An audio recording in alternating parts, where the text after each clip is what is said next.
నమస్కారం. NMR agriculture YouTube channel స్వాగతం. మన ఛానల్ డైలీ ఖమ్మం మార్కెట్ అలాగే పంటల మీద సంబంధించిన ప్రతి ఒక్క ఇన్ఫర్మేషన్ ఇవ్వడం జరుగుతుంది. ఈ యొక్క వీడియోలో చూసుకుంటే ప్రధానంగా ఆంధ్ర, తెలంగాణ, కర్ణాటకలో ఎక్కువగా సాగు చేసేటువంటి పంటల్లో మన వరి తర్వాత పత్తి అనేది చెప్పుకోవచ్చు.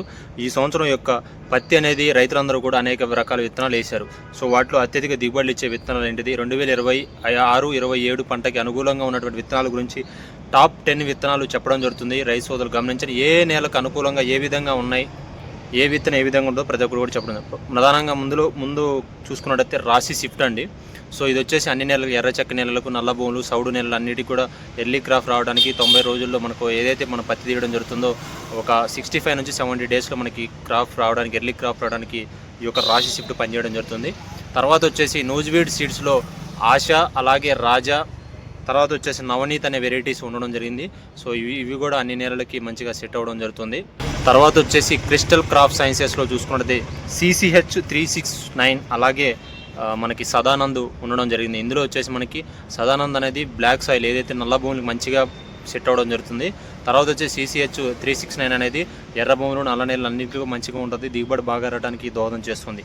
తర్వాత వచ్చేసి కోర్ సీడ్లో మనకు వచ్చేసి బాలు అలాగే నిఖిల్ అలాగే తారక్ అనేవి ఈ యొక్క కోర్ సీడ్స్ నుంచి పత్తి విత్తనాలు ఉన్నాయి. సో ఇందులో వచ్చేసి మనకి తారక్ అనేది అన్ని నేలలకి సెట్ అవుతుంది. ఎర్రచెరక్క నేల, సౌడు నేలలు, గరప నేలలు అన్నిటికి కూడా ఈ యొక్క తారక్ అనేది మంచిగా పనిచేయడం జరుగుతుంది. రైతులందరూ కూడా ఎర్లీ క్రాప్ రావడానికి ఉపయోగపడుతుంది ఈ యొక్క విత్తనం. తర్వాత చూసుకున్నట్టే యుఎస్ సీడ్స్లో 7067 అనేది మనకు వచ్చేసి నల్ల నేలలకి, ఎర్ర నేలలకి అన్నిటి కూడా సెట్ అవ్వడం జరుగుతుంది. అలాగే 4708 ఇది ఒకటి వచ్చేసి మనకి నల్ల భూములకు ఒకటే సెట్ అవ్వడం జరుగుతుంది. ఈ రెండిట్లో ఈ విత్తనాలు ఏదైనా కానీ మంచి దిగుబడి వస్తుంది.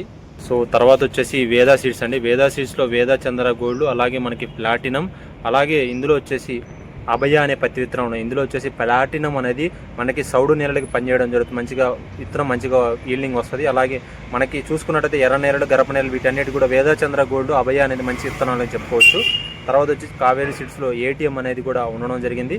ఇక పరివార్, ABCH, తులసి సీడ్స్ ఇలాంటి రకాలు అన్నీ ఉన్నాయి. వాటిలో అన్నిటికన్నా కొంచెం ఈ 10 రకాల విత్తనాలు ఏదైతే చెప్పామో వీటన్నిటి కూడా అన్ని నెలలు సెట్ అయ్యి ఎకరానికి మనకి అట్లీస్ట్ 13 క్వింటాల నుంచి 15 క్వింటాలు దిగుబడి రావడానికి ఆస్కారంగా, అలాగే మనకి కాయలు కుళ్ళిపోకుండా, అలాగే గులాబీ రంగు సమస్యలు వీటన్నిటి కూడా తట్టుకోవడానికి కొంచెం ఈ యొక్క విత్తనాలు అయితే ఈ సంవత్సరం మంచిగా కాయడం జరిగింది. అందుకని రైతులందరికీ కూడా, ఎందుకంటే విత్తు తెచ్చుకునేటప్పుడే ఆ దిగుబడులు అలాగే ఆ విత్తనం యొక్క స్పెషాలిటీ అన్ని రకాలు కూడా విత్తనాలు నేను అన్ని చెప్పిన BG2 విత్తనాలు అండి. ఈ BG3 విత్తనాలు గ్లైకోసెట్లో కలుపు మందులు కలిపి మళ్ళీ వేసుకునే కాదు, అన్నీ కూడా BG2 విత్తనాలు. ఈ గ్లైకోసెట్ వేస్తే ఈ సంవత్సరం దిగుబడి వస్తే ముందుకు రాదు. కాబట్టి రైతు సోదరులు గమనించి సో వీడియో పూర్తిగా చూసినటువంటి రైతులందరూ కూడా ధన్యవాదాలు. రైతులందరూ కూడా మంచి విత్తనాలు ఎంచుకొని లాభసాటి వ్యవసాయం చేయాలని, ప్రతి ఒక్కరు కూడా మంచిగా ఉండాలని, సుభిక్షంగా ఉండాలని ప్రతి ఒక్కరు కోరుకోవడం జరుగుతుంటానండి. బాయ్.